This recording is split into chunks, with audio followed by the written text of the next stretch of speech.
Subhanahu wa Ta'ala, saya mengucapkan terima kasih banyak kepada Bapak teristimewa penguji eksternal Bapak Profesor Dr. Haji Zainal Arifin MHum, kepada Ibu Kopromotor Profesor Associated Dr. Kamsina MHum, Dr. Prasuri Kusmawati MA, kepada yang terhormat Bapak penguji internal Profesor Dr. Faturrahman MHum, Ibu Dr. Harlina Sahib MHum, dan Dr. Anda Herawati MHum, MA PhD.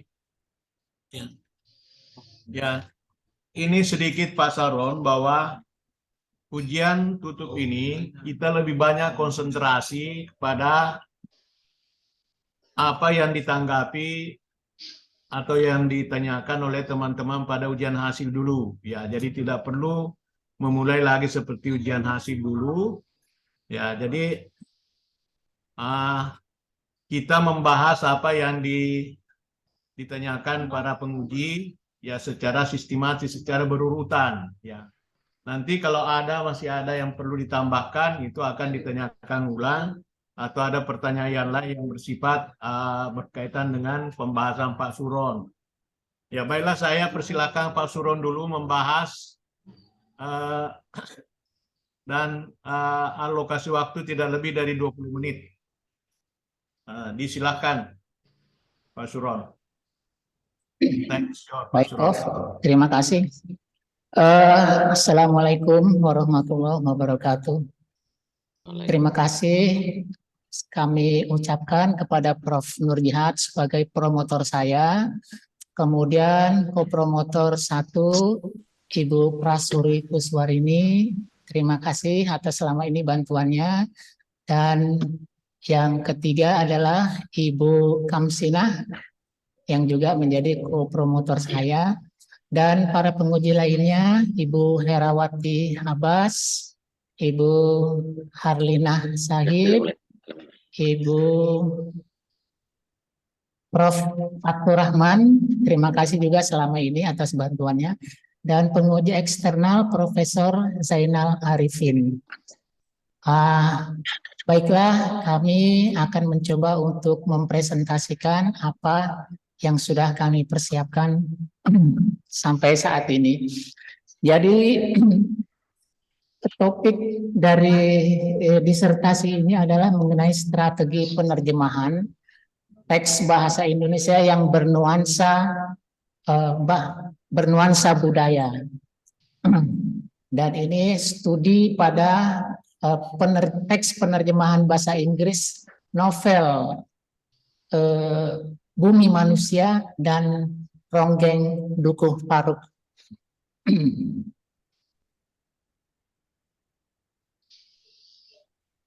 Ya, ini studi penerjemahan bahasa Inggris novel terjemahan Bumi Manusia dan Ronggeng Dukuh Paruk ya.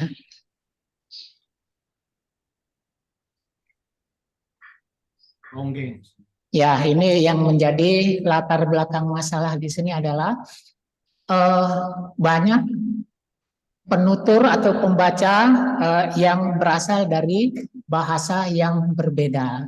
Istilah budaya dalam bahasa sumber tidak terdapat dalam bahasa sasaran. Kemudian terminologi dan struktur kalimat yang berbeda antara bahasa sumber dan bahasa sasaran. Itulah yang menjadi latar belakang kenapa dibuatnya topik ini.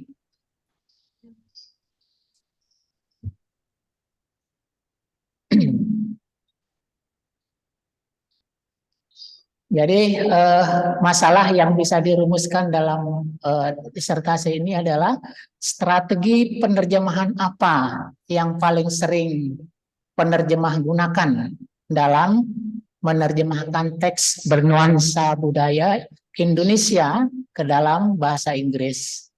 Kemudian yang kedua, bagaimana keakuratan dan tingkat keberterimaan hasil terjemahan teks bernuansa budaya bahasa Indonesia tersebut.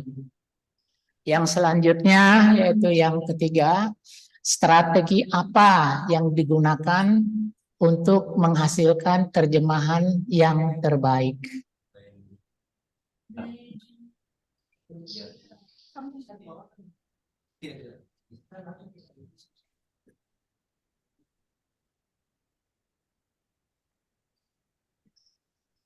Tujuan dari penelitian ini adalah, jadi yang pertama itu adalah untuk mendeskripsikan strategi terjemahan yang ditemukan dalam proses penerjemahan teks bernuansa budaya bahasa Indonesia ke dalam bahasa Inggris.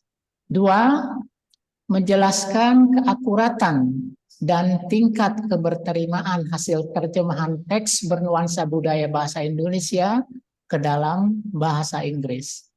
Tiga, menemukan strategi yang tepat untuk menghasilkan terjemahan yang terbaik.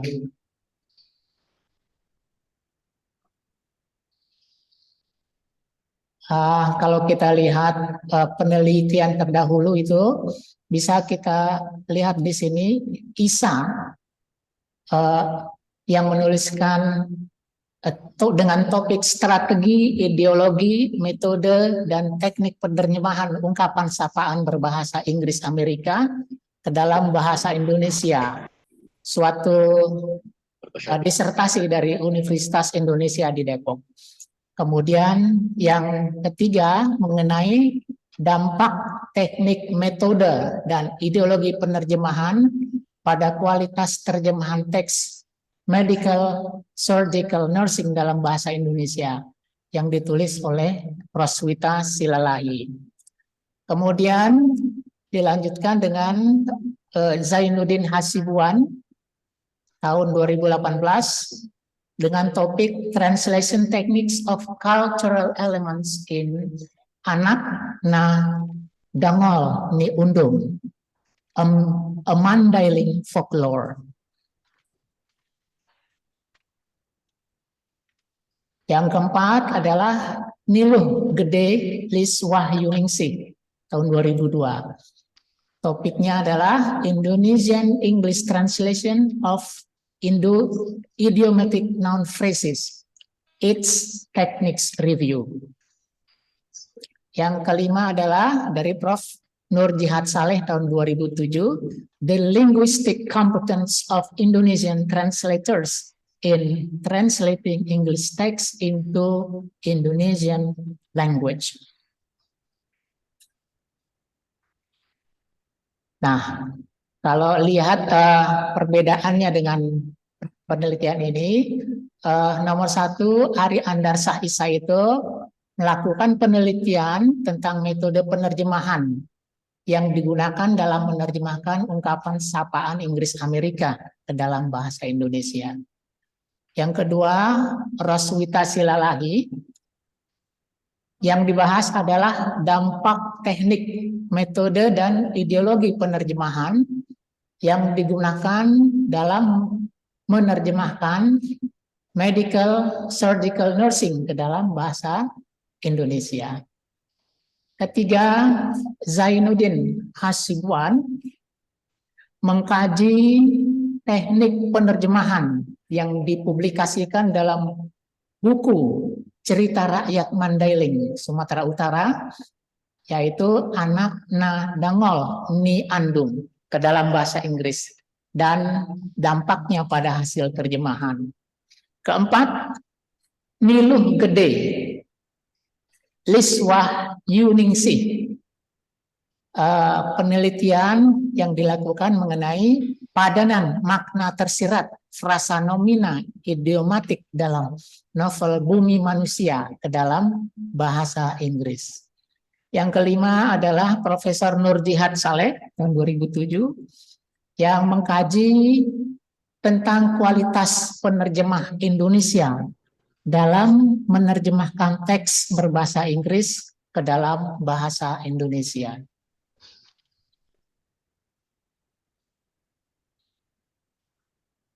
Landasan teori, pengertian penerjemahan. pengertian penerjemahan ini adalah upaya menggantikan teks bahasa sumber dengan teks yang sepadan dalam bahasa sasaran. Dan yang diterjemahkan adalah makna sebagaimana yang dimaksud oleh pengarang. Itu pendapat dari Macali tahun 2009, halaman 26. Yang berikutnya, yang kedua adalah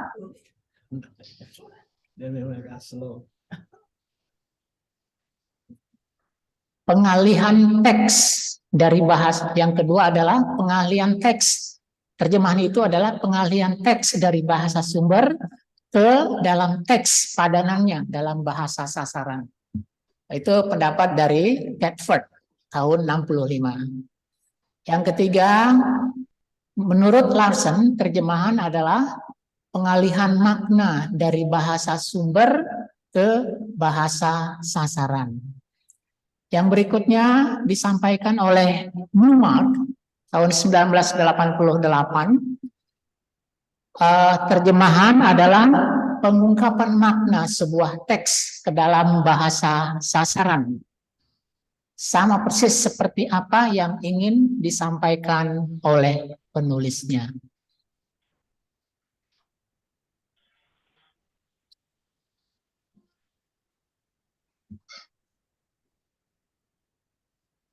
Jadi dari berbagai definisi penerjemahan yang disampaikan oleh beberapa pakar tersebut, dapat disimpulkan bahwa penerjemahan itu adalah pengalihan makna tersurat dan tersirat dari bahasa sumber ke dalam bahasa sasaran.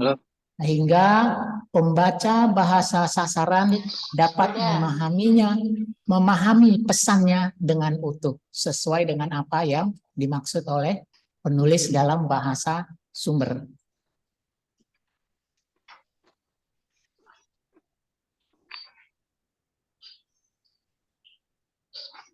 Berikutnya, kegiatan penerjemahan. Naida mengatakan bahwa rencana kegiatan penerjemahan dilakukan melalui 3 tahap, yaitu analisis bahasa sumber, kemudian pengalihan pesan, dan dilanjutkan dengan restrukturisasi. Rencana kegiatan tersebut merupakan satu kesatuan yang dilakukan secara komprehensif. Atau kalau kita lihat bagannya di situ adalah analisis sumber bahasa, kemudian masuk ke pengalihan makna, dan setelah dialihkan masuk kepada restrukturisasi.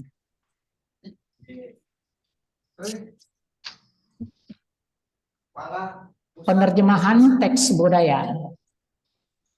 Ada 2 hal penting yang harus dikuasai oleh seorang penerjemah, yaitu proses penerjemahan itu sendiri dan penguasaan tentang makna. Bagaimanapun juga, persoalan penerjemahan merupakan persoalan pengalihan bahasa dengan tetap menjaga makna yang paling penting, makna pesan teks dari bahasa sumber.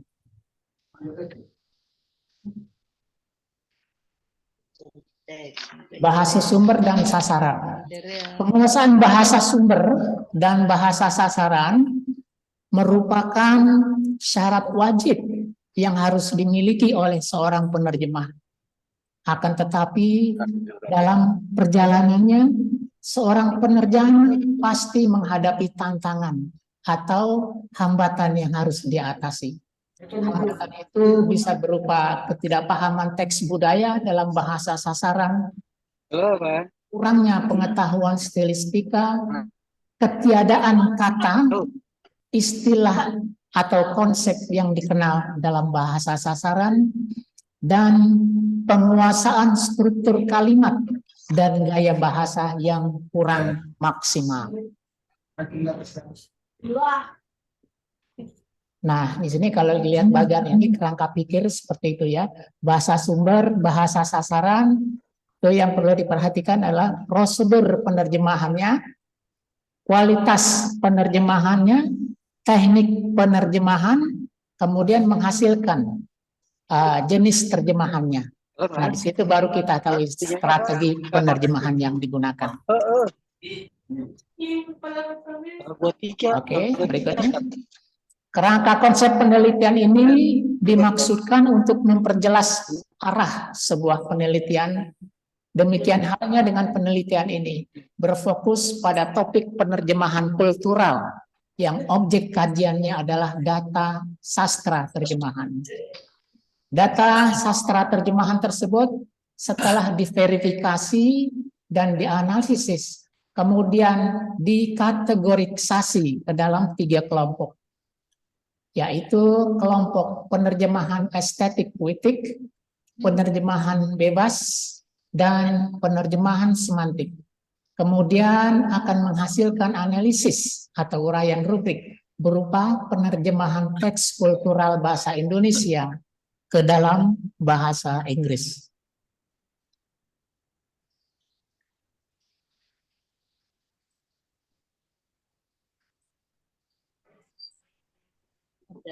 Nah, kita lihat di sini bagannya dari penerjemahan kultural, kemudian sastra terjemahan. Setelah itu kita bagi menjadi strategi penerjemahannya menjadi penerjemahan estetik puitik, penerjemahan bebas, penerjemahan semantik. Jadi menghasilkan penerjemahan teks kultural bahasa Indonesia ke dalam bahasa Inggris. Pembahasan setelah data Pak Suro, maaf, ini waktunya tinggal 5 menit. Dibagi ke dalam 3 kategori jenis penerjemahan. Halo Pak Suro, sebentar, penerjemahan bebas, penerjemahan estetik puitik, dan penerjemahan semantik. Ketiga kelompok data ini yang dibahas dalam penelitian ini. Satuan data yang termasuk dalam kategori penerjemahan bebas sebanyak 21 buah. 3 diantaranya dapat dilihat pada tabel di bawah ini. Pak Suro, maaf. Nah, kita lihat di sini dalam bahasa sumber ada kalimat "aku tidak bohong". Bukankah begitu, Warta? Darsun? Ini teks yang ada dalam novel. Novel Ronggeng Dukuh Paruk. Kemudian diterjemahkan, "aku tidak bohong", diterjemahkan menjadi "no kidding". Jadi di sini bukan diterjemahkan "I don't lie", tidak ya, tapi diterjemahkan "no kidding". Ini menggunakan strategi penerjemahan bebas. Yang berikutnya kita lihat mulut rasus dan kedua temannya pegal sudah. Pegal itu kan biasanya kalau dalam bahasa Inggris itu stiff ya. Sementara dalam terjemahan ini dituliskan menjadi grew weary. The mouth of Rasus and his 2 friends grew weary. Bukan stiff yang digunakan, karena ini menggunakan penerjemahan bebas. Namun maknanya ini tetap sama. Jadi strategi penerjemahannya saja yang berbeda, yaitu menggunakan penerjemahan bebas. Berikut belum. Pelita-pelita kecil dinyalakan kelap-kelip di kejauhan, membuktikan di Dukuh Paruk yang sunyi ada kehidupan manusia. Ada kehidupan manusia, ini diterjemahkan inhabited. Jadi kalau terjemahan harfiah itu there is life, human life. Nah, itu kalau harfiahnya, tetapi tidak diterjemahkan dengan harfiah, melainkan dengan kata inhabited ya, sebagai strategi penerjemahan bebas yang dipilih oleh penerjemah. Berikutnya. Satuan data yang termasuk dalam kategori penerjemahan estetik puitik sebanyak 26 buah. 3 diantaranya dapat dilihat pada tabel di bawah ini. Aku terperanjat mendengar kata lelaki itu. Ini diterjemahkan menjadi I was taken aback on hearing these words ya. Jadi kata-kata lelaki itu tidak diterjemahkan, tidak ada kata lelaki man di situ, tapi langsung diterjemahkan menjadi these words ya, untuk menjaga keindahan katanya. Berikutnya, pekerjaan selanjutnya tidak memeras banyak tenaga. Nah, ini tidak memeras banyak tenaga kalau diterjemahkan secara harfiah itu kurang indah ya. Tetapi digunakan menjadi penggunaan terjemahan estetik puitik. Jadi didn't require as much strength. Kalau bahasa Indonesianya menjadi tidak memerlukan banyak kekuatan ya. Berikutnya, serasa dulu, Pak aku Surong, akan Pak Surong. kehilangan emak buat kedua Surong, kali. permisi Pak Surong. Nah, di sini Halo, Pak penerjemahan Surong, estetik permisi. puitiknya menjadi I felt as though I was losing my mother for a second time. Halo, Ini Assalamualaikum Pak terjemahan Surong. yang Bisa dilakukan saya oleh interupsi sebentar, penerjemah. Pak Surong? Pak Surong, bisa Berikutnya. saya interupsi sebentar? Bisa saya interupsi sebentar? Tinggal waktunya tinggal 3 menit. Berdasarkan kategori Halo. data, Halo. salah satu kelompok data yang ditemukan dalam penelitian ini adalah jenis Halo, Pak Surong. data dengan kategori penerjemahan semantik. Penerjemahan semantik pada prinsipnya bukan hanya mendominasi pada hasil terjemahan karya sastra atau teks budaya, melainkan juga terdapat pada penerjemahan teks dokumen pada umumnya. Misalnya dokumen sejarah, kisah-kisah keagamaan, dan cerita-cerita mitos. Penerjemahan seperti ini amat mengandalkan penerjemahan semantik. Pak Surong sebentar, bisa saya interupsi sebentar Pak Surong? Dengan argumen seperti disebutkan di atas, Pak Surong, waktunya sudah habis. Kuat menjadi alasan utama Pak mengapa seorang penerjemah harus menguasai pengalihan makna secara semantis. Berikut ini disajikan satuan data sebanyak 53 buah yang terkait dengan kategori penerjemahan semantik. 3 di antaranya dapat dilihat pada tabel di bawah ini. Dalam bahasa sumber dituliskan, bagus sekali kata Rasus setelah melihat badongan daun nangka. Nah, di sini badongan daun nangka diterjemahkan menjadi the crown of leaves. Ini strategi yang digunakan oleh penerjemah. Ya. Badongan diterjemahkan menjadi crown, daun nangka menjadi leaves saja. Tidak perlu disebutkan nangkanya di sini. Apakah ada orang di sekitar Pak Surong yang mendengar suara saya dan Serintil diam. Dipandangnya ketiga anak laki-laki di hadapannya. Dipandangnya. Ini kalau kita lihat kata kerjanya pandang, diawali dengan kata di, berarti pasif ya. Diterjemahkan menjadi she gazed at. Ini jadi aktif. She gazed at. Ini juga strategi semantik, penerjemahan semantik yang digunakan oleh penerjemah. Berikutnya, seorang gadis kencur. Nah, seorang gadis kencur.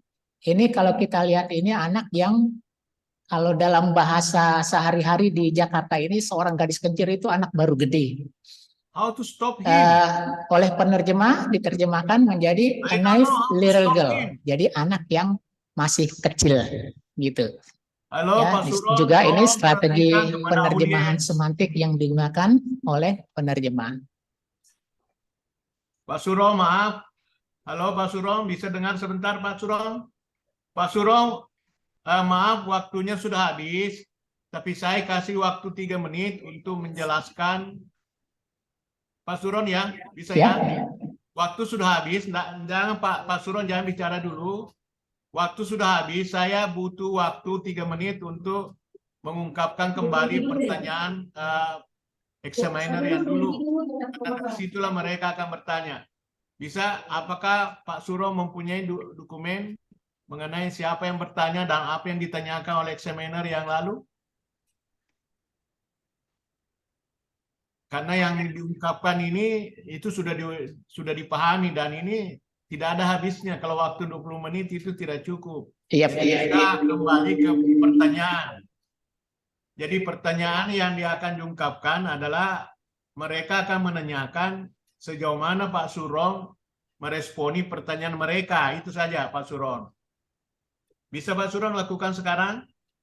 Perlihatkan misalnya di layar, ini pertanyaannya misalnya Prof. Fatur Rahman, ini pertanyaannya Dr. Lina, ini pertanyaannya Dr. Hera itu, dan pertanyaannya Prof. Zainal Arifin, dan sejauh mana Pak Suron melengkapi pertanyaan mereka itu. Itulah inti daripada ujian tutup ini, Pak. Tidak usah diungkapkan lagi A sampai Z, karena kita semua sudah tahu, dan waktunya cuma 20 menit. Silakan Pak Suron.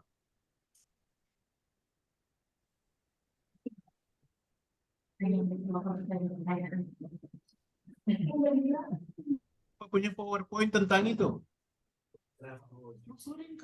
Saya belum siap untuk membuat pertanyaannya, Prof. Itu yang dari yang disebutkan barusan, Prof. Oke, kalau begitu waktunya Pak Suron sudah habis. Silakan berhenti. Saya akan pindah ke seksi kedua ya. Baiklah, kita akan kembali ke seksi kedua, yaitu seksi tanya jawab. Saya undang dengan hormat Bapak Profesor Zainal Arifin sebagai penanya eksternal.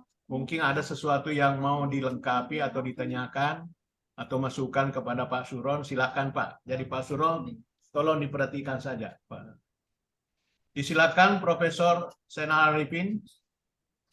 Terima kasih Bapak Profesor Nur Jihad Saleh selaku Ketua Ujian, Ketua Panitia Siap, Ujian. Prof. Siap, Prof. Siap. Ya. Assalamualaikum warahmatullahi wabarakatuh. Waalaikumsalam warahmatullahi wabarakatuh. Saya langsung saja pertanyaan kepada Pak Zuhron ya Pak, Promovendus. Ya, silakan, Pak. Ingin saya ketahui dari hasil penelitian Bapak dalam disertasi ini Pak, tentang data penelitian Pak Zuhron. Data penelitian utama berasal dari 2 novel, Bumi Manusia, karya Pramudia Anantatur, dan terjemahannya, This Earth of Mankind. Kemudian yang kedua, novel Ronggeng Dukuh Paruk, karya Ahmad Tohari, dan terjemahannya The Dancer.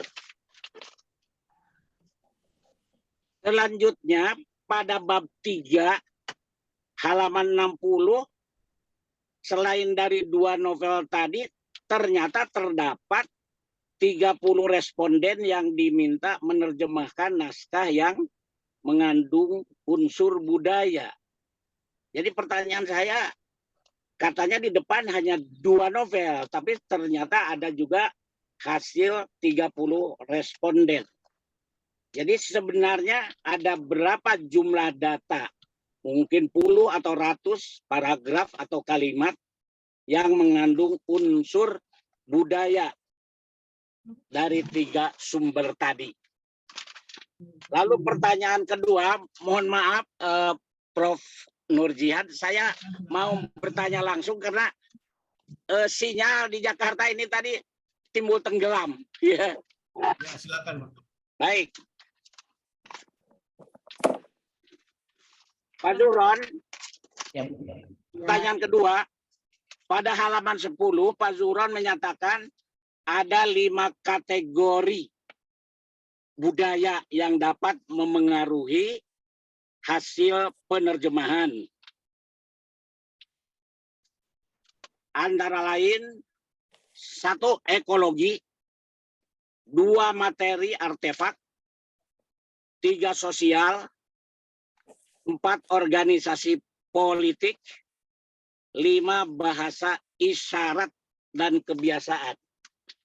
Pertanyaan saya, jumlah semua data yang pertanyaan pertama tadi, itu yang paling dominan tergolong ekologi, materi, sosial, atau organisasi. Ya Pak ya? Lalu pertanyaan ketiga. di bab temuan.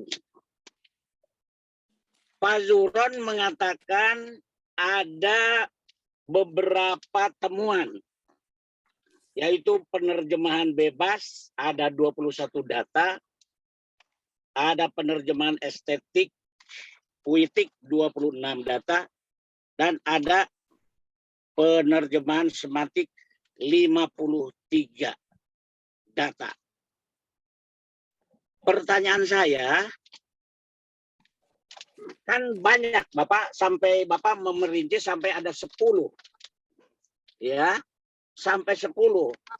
Apakah ini yang tercantum itu hanya nomor 2, nomor 5, dan nomor 8? Apakah nomor 1, 3, 4, 6, 7, 9, 10 tidak ditemukan dalam disertasi Bapak, atau bagaimana sebenarnya?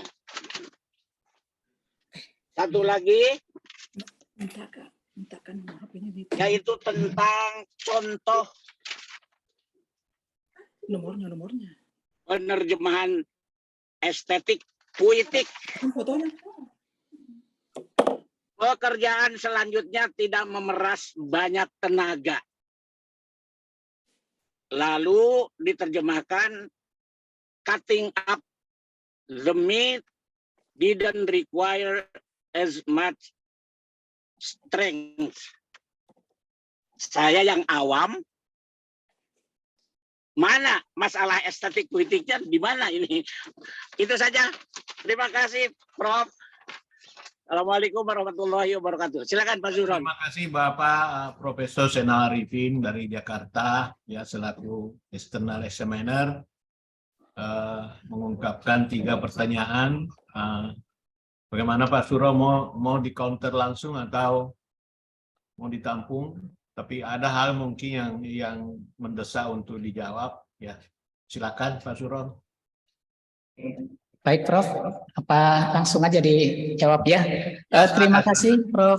Zainal Arifin yang sudah memberikan pertanyaan cukup banyak juga ini pertanyaannya. Jadi kalau dilihat di pertanyaan Prof. Fatul mengenai berapa jumlah data yang dibuat, berapa banyak penerjemahan yang dijadikan data dalam penelitian ini.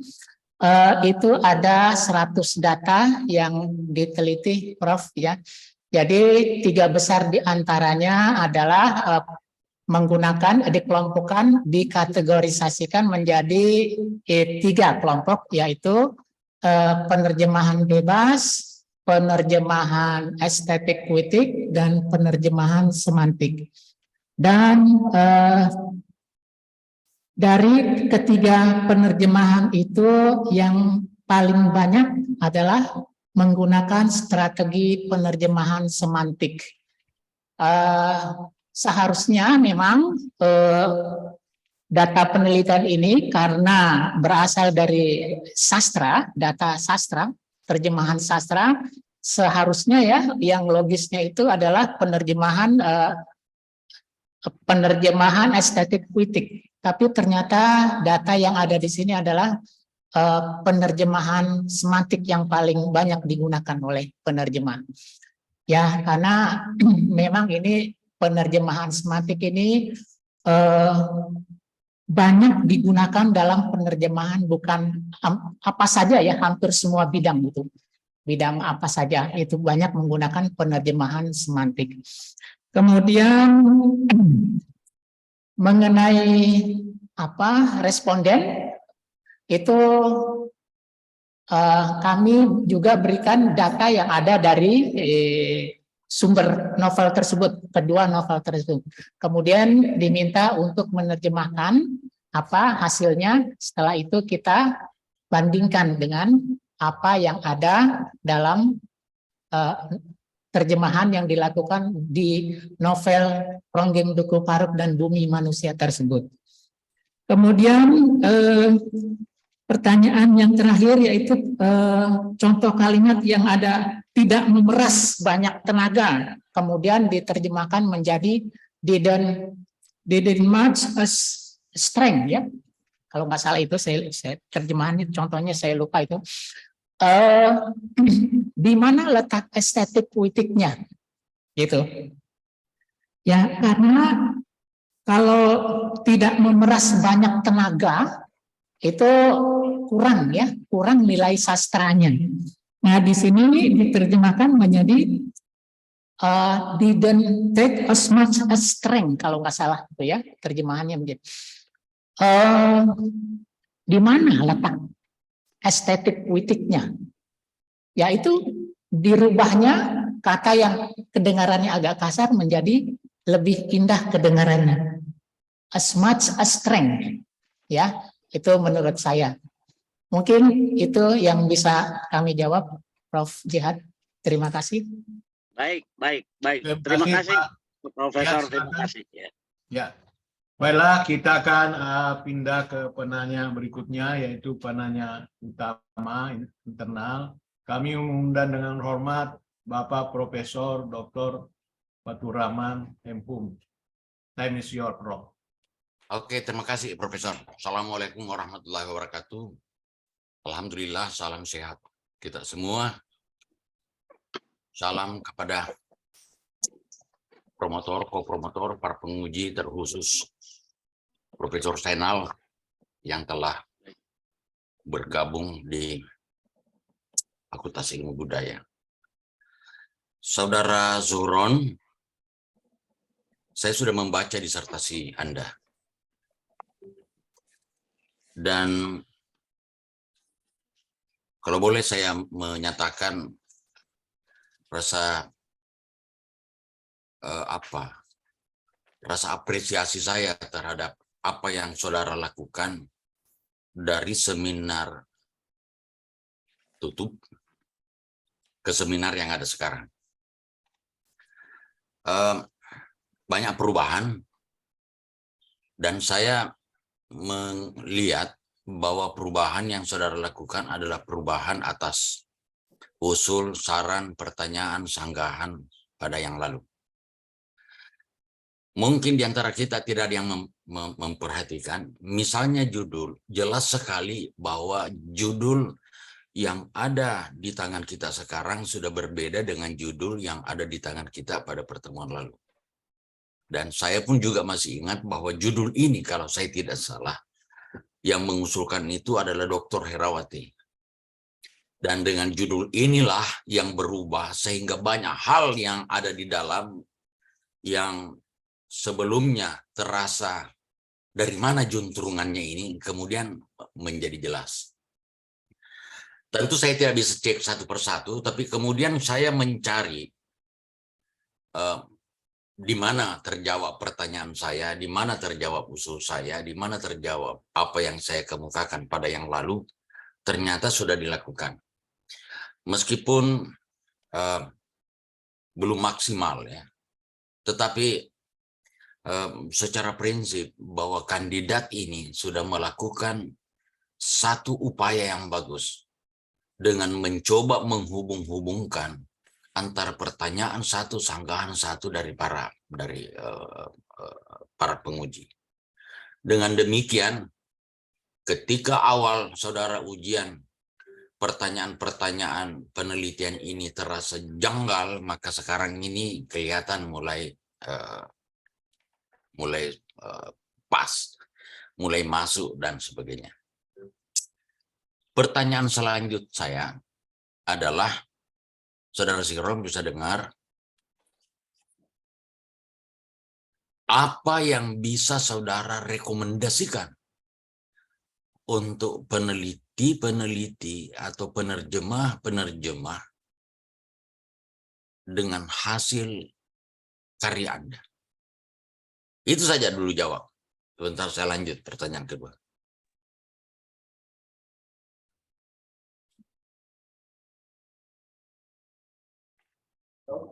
Baik, Prof. Jadi saya bisa rekomendasikan bahwa hasil dari penelitian ini juga bisa dijadikan pedoman bagi para penerjemah untuk mendapatkan hasil karya terjemahan yang lebih baik daripada sebelumnya. Karena khususnya adalah penerjemahan yang bernuansa budaya dari bahasa Inggris dari bahasa Indonesia ke bahasa Inggris. Memang kebanyakan selama ini terjemahan yang paling banyak adalah terjemahan budaya dari bahasa Inggris ke bahasa Indonesia. Namun ini adalah strategi penerjemahan dari bahasa Indonesia ke bahasa Inggris. Dan saya juga merekomendasikan penelitian ini agar juga dilakukan oleh peneliti lainnya untuk mendapatkan hasil yang terbaik, khususnya penerjemahan teks bahasa Indonesia bernuansa budaya ke dalam bahasa Inggris, sehingga para penerjemah nantinya akan bisa melakukan satu kajian terjemahan atau terjemahan teks terjemahan yang jauh lebih baik daripada sebelumnya. Mungkin itu yang bisa kami jawab. Terima kasih. Oke. Berkaitan dengan pengambilan data. Data penelitian ini adalah bersumber dari 2 novel bersama dengan terjemahannya. Jadi pekerjaan Pak Suhron bukan sebenarnya dia menerjemahkan, tetapi pekerjaan Pak Suhron adalah melakukan penilaian. Sedikit saya mau tanya sebelum saya lanjutkan pertanyaan saya. Apakah kedua novel ini diterjemahkan ke dalam bahasa Inggris menurut penilaian saudara sebagai kandidat doktor? Ini adalah penerjemahan yang sukses. Besar, saya melihat bahwa hasil penerjemahan yang dilakukan oleh penerjemah dari kedua novel ini merupakan penerjemahan yang termasuk saya bilang sukses ya, karena itu bisa menghasilkan makna yang sama dengan makna yang ada dalam bahasa sumber. Mungkin itu jawaban saya, Prof. Apakah ada sesuatu yang kemudian tidak sesuai dengan ekspektasi saudara sebagai peneliti penerjemah? Ada sesuatu yang menurut saya, oh iya ternyata begini ya, padahal yang ada di angan saudara adalah seperti ini dan itu.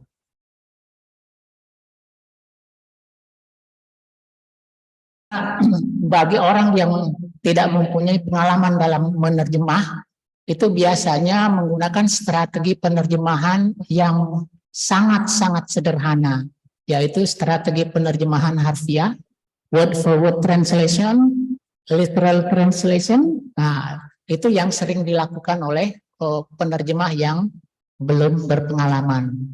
Nah, penerjemah yang belum berpengalaman itu biasanya cocok untuk menerjemahkan satu bahasa yang tidak terlalu jauh berbeda struktur kalimatnya dengan bahasa sumber. Mungkin itu cocok kalau untuk penerjemahan yang menggunakan strategi penerjemahan literal.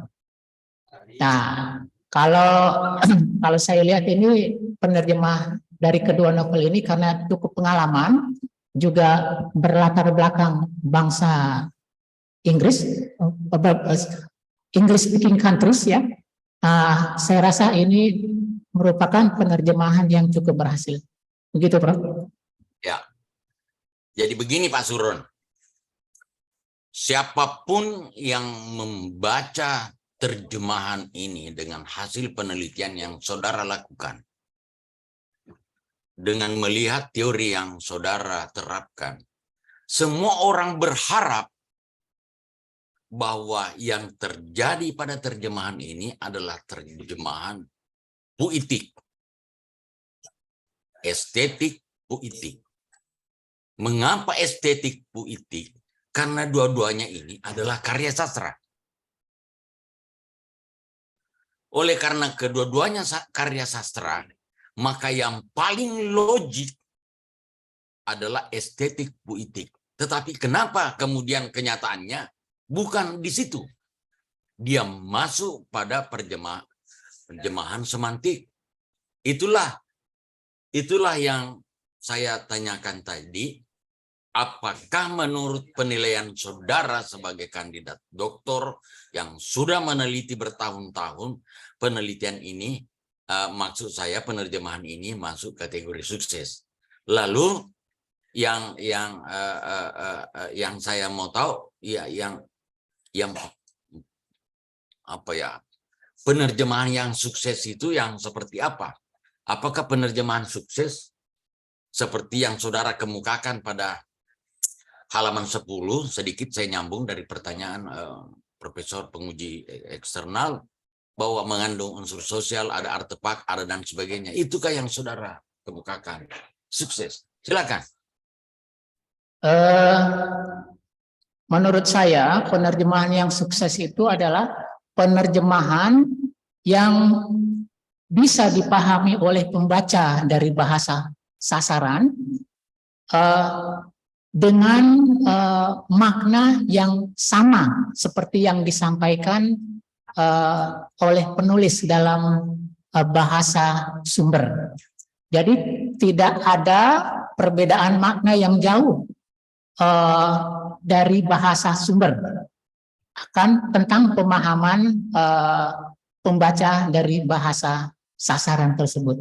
Itu kalau kejadiannya seperti itu, saya merasa terjemahannya itu merupakan terjemahan yang sukses karena tidak jauh berbeda, atau mungkin yang lebih baik itu adalah makna yang sama dalam bahasa sumber. Begitu, Prof. Oke. Saya kira cukup. Pimpinan, Ya, Prof. Nurjad. terima kasih, Saya Prof. Profesor ya. Jadi saya kira betul sekali apa yang dijawab oleh Romo Pendus ya, bahwa antara penerjemahan puitif dengan semantik itu sebenarnya tidak ada perbedaan ya. Boleh dikatakan bahwa semua karya sastra itu, hampir semua karya sastra itu adalah terjemahan semantik. Jadi kalau ada penerjemahan puitif, itu merupakan segmentasi daripada penerjemahan semantik ya. Ya. Karena karya sastra itu kan lebih banyak unsur ekspresif ya, yang menimbulkan terjemahan yang membingungkan.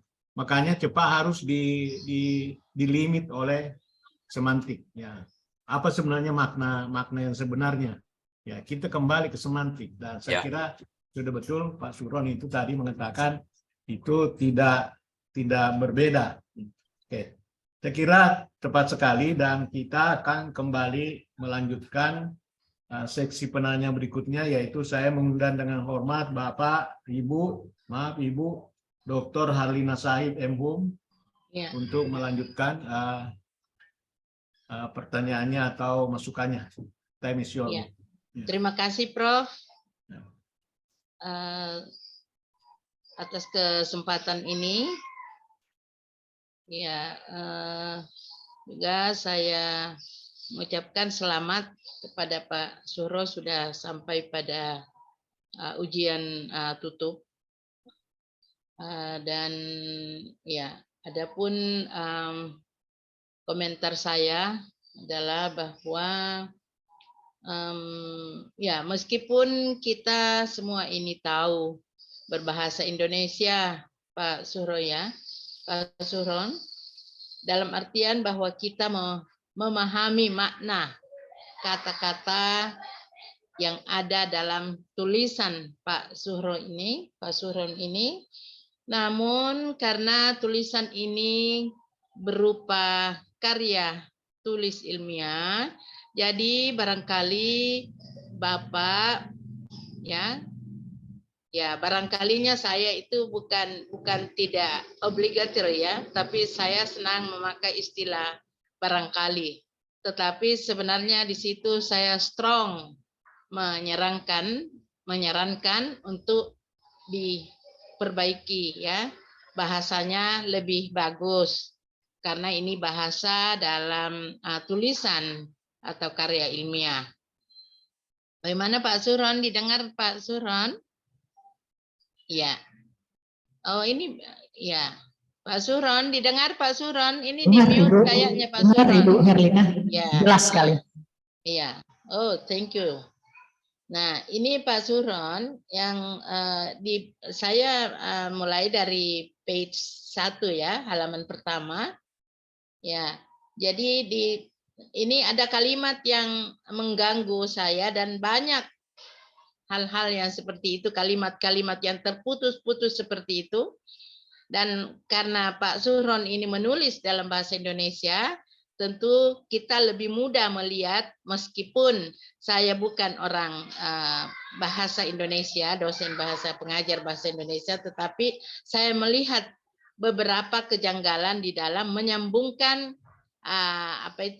elemen-elemen kalimat yang bukan sebenarnya kalimat utuh, tetapi seolah-olah dijadikan sebagai kalimat yang berdiri sendiri. Ya, coba ini saya akan mulai dulu dari paragraf pertama. Pak Suron mengatakan bahwa oleh karena itu penguasaan hanya pada satu bahasa saja akan menimbulkan kesulitan ketika si penerjemah akan mengutarakan suatu dengan dari bahasa yang berbeda.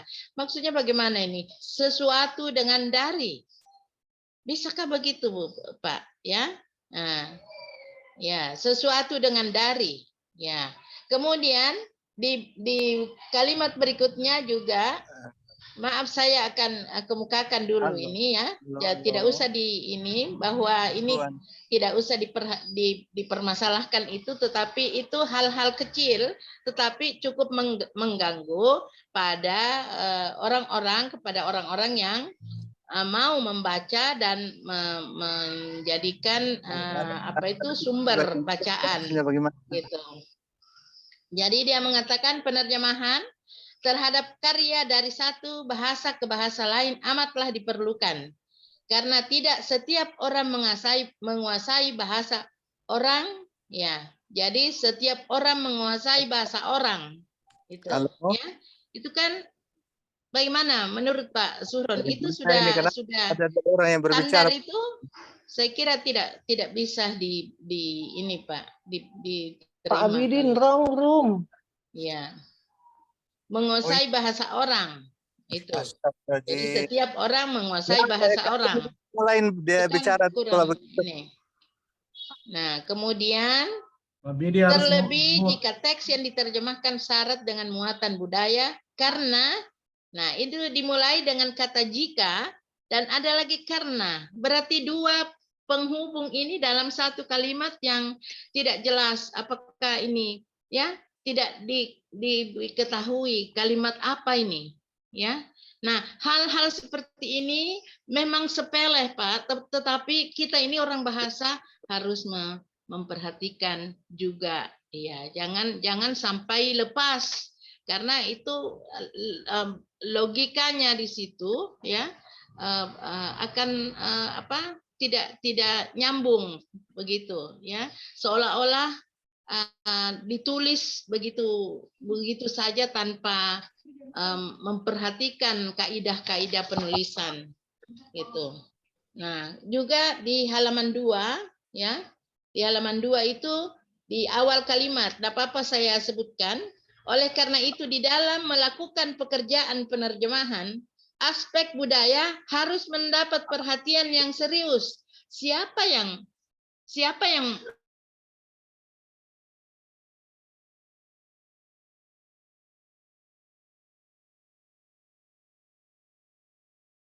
Kenapa terputus? Iya. Jadi, ya.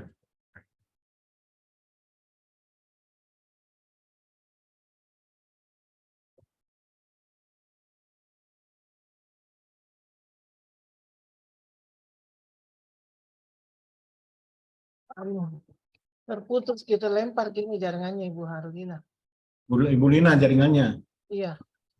Pak Surung tenang saja, bukan di Pak Surung. Konsentrasi untuk jawab.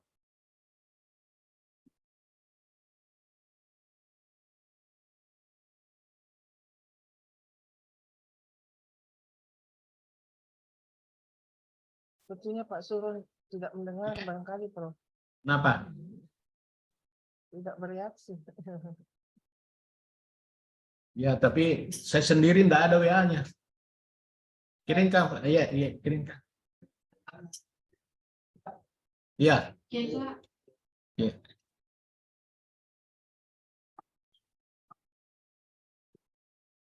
Tidak, ini HP ku habis di-reset ulang jadi.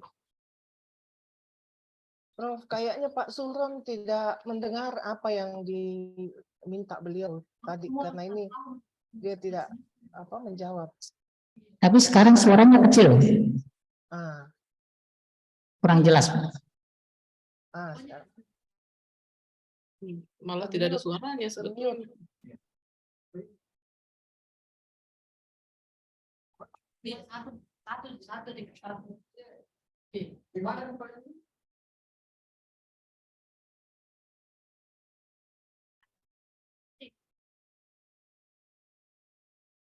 Jangan berubah itu tanggalnya. Untuk saja nama nih.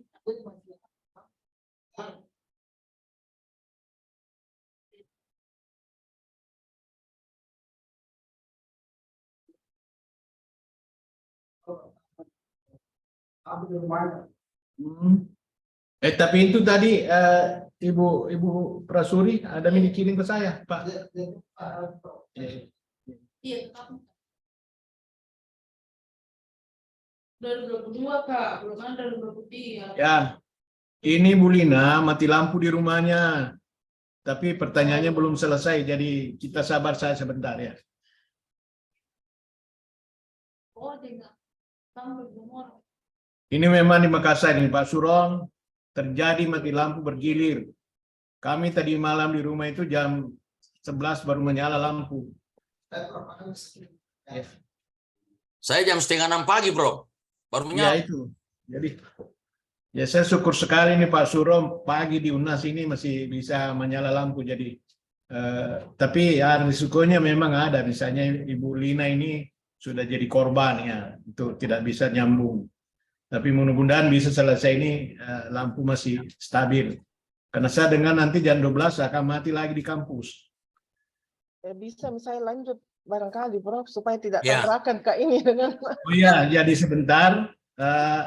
Kalau ada pertanyaan yang Bu Lina mau dilanjut, boleh kalau sudah listriknya sudah tapi untuk mengisi waktu, kami mengundang dengan hormat Ibu Dr. Herawati Abbas. Oh, masuk. Ya. Ya. Sudah ada Baik. Marlina? Oh, sudah ada Bu Harlina? Gimana? Halo Ibu Lina, Assalamualaikum Bu Lina. Belum ada masuk. Bu Lina belum masuk. Bayangannya Belum, dia ada. belum. Lanjut saja Bu Hera dulu. Ya, Iya. silakan Bu Hera. Baik, baik. Oh, ini sudah ada Ibu Harlina, sudah ada. Bu Lina sudah ada Bu ya. Silakan saya Bu ini, ya. Ya, Prof. Ya, silakan Ya, Bu Lina ya. Kita ya. tunggu Jadi, Bu Lina. dari tadi itu, Prof, ada yang Ya. saya mau sekali ngomong ini mengenai di anu ini.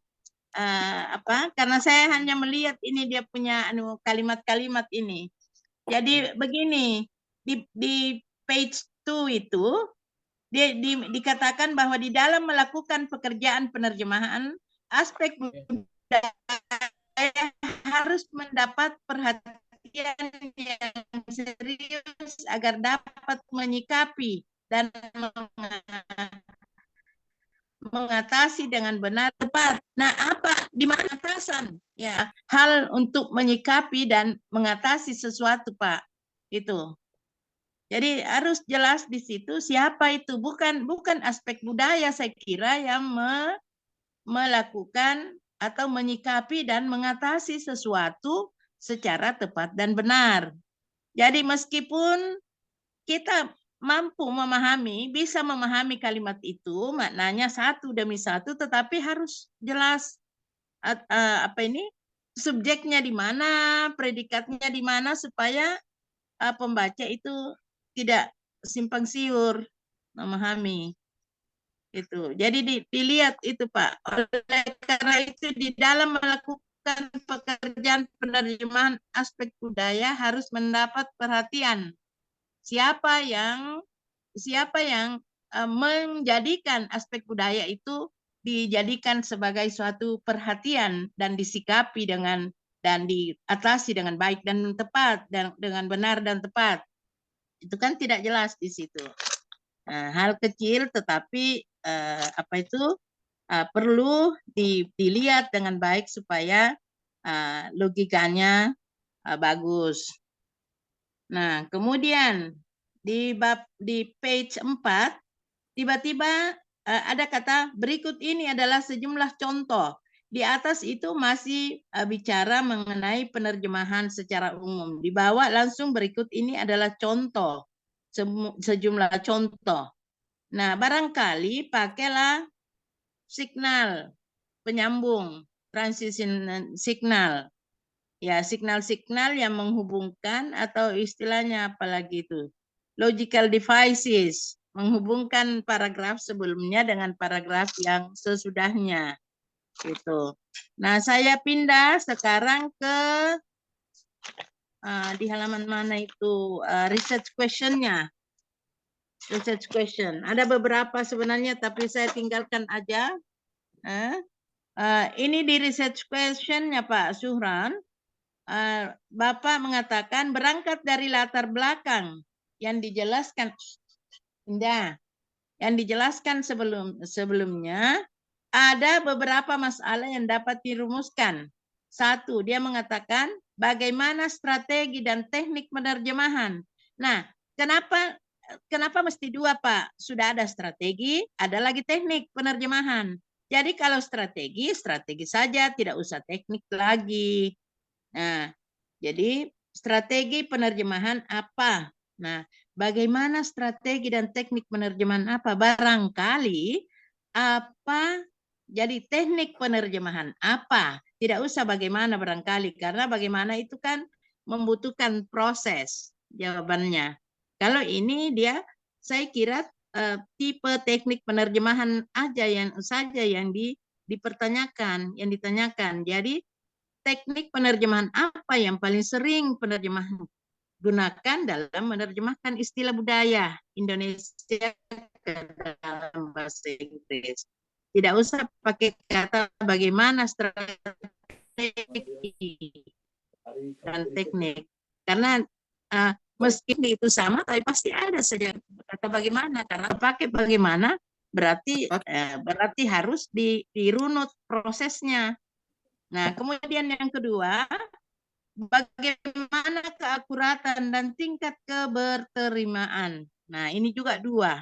Nah, keakuratan, nah itu dua-dua harus dijawab. Karena dua yang Bapak ajukan sebagai pertanyaan. Jadi kalau keakuratannya, keakuratan saja tidak usah tingkat keberterimaan. Nah, di bawah muncul lagi strategi. Jadi cukup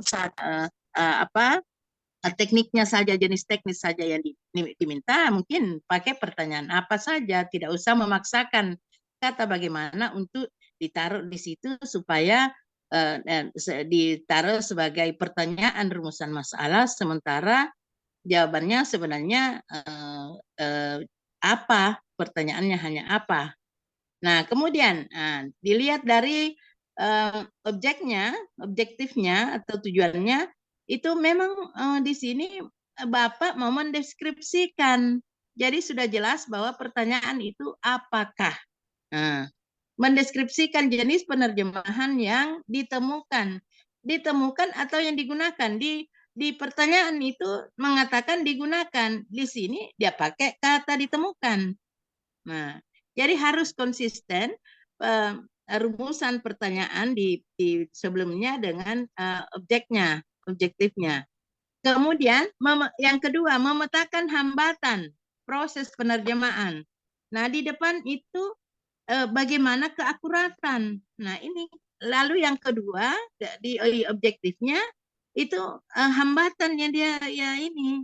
Bagaimana ini? Berarti tidak sinkron antara rumusan. Biasanya sangat sering, dan memang saya kira yang saya tahu seperti itu. Jadi rumusan pertanyaan dalam rumusan masalah itu harus selalu seiring dengan objektifnya.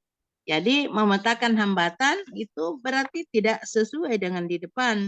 Bagaimana keakuratan dan tingkat keberterimaan. Nah, kemudian yang berikutnya menguraikan strategi. Nah, dan teknik penerjemahan untuk menghasilkan terjemahan yang terbaik. Nah, yang di belakang berterima dengan baik. Nah, ini nih barangkali perlu ini Pak diperbaiki supaya sinkron. Nah, kemudian juga penyambungan ada saya lihat di 13 di sini halaman 21 dikatakan pada penelitian berikutnya adalah kajian mengenai dampak teknik. Ya, ini juga tidak jelas yang mana ini subjek dari kalimat ini. Karena kalau dikatakan pada penelitian itu bukan subjeknya, adalah kajian, tidak jelas. Ya, jadi tolong dilihat lagi. Kemudian yang dibawa yang berikutnya, dia berada di awal kalimat lagi. Yang berikutnya adalah kajian tentang teknik. Nah, ini lagi penyambungan yang itu dari mana kok tiba-tiba ada yang di awal kalimat. Nah, kemudian saya berpindah sedikit ke research methodology, ya, metode dan jenis penelitian, kemudian sumber data. Nah, sumber data, ini sumber data dan teknik pengumpulan data. Ya.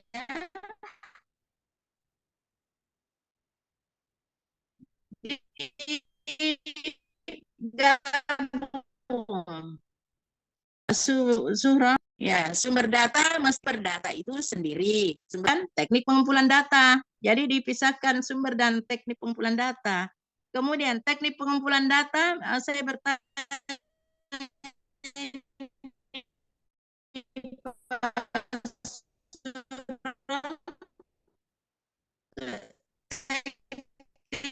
pengumpulan data apa ya Pak Surat di dalam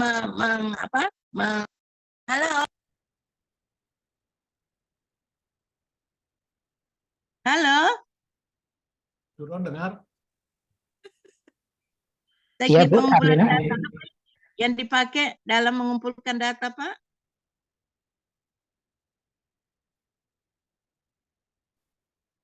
Halo, Pak Suron. Ya, Bu. Ya. Teknik pengumpulan datanya, teknik pengumpulan data apa yang dipakai, Pak? Saya tidak melihat di sini apa teknik pengumpulan data yang dipakai untuk memperoleh data terjemahan itu.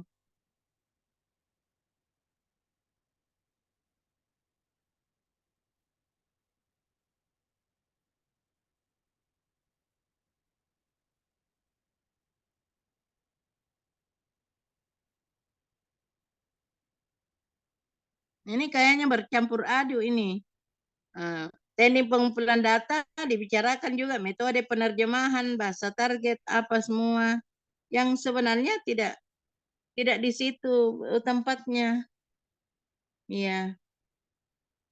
Jadi teknik cara strateginya Bapak mengumpulkan datanya itu seperti apa? Saya enggak melihat di sini, Pak.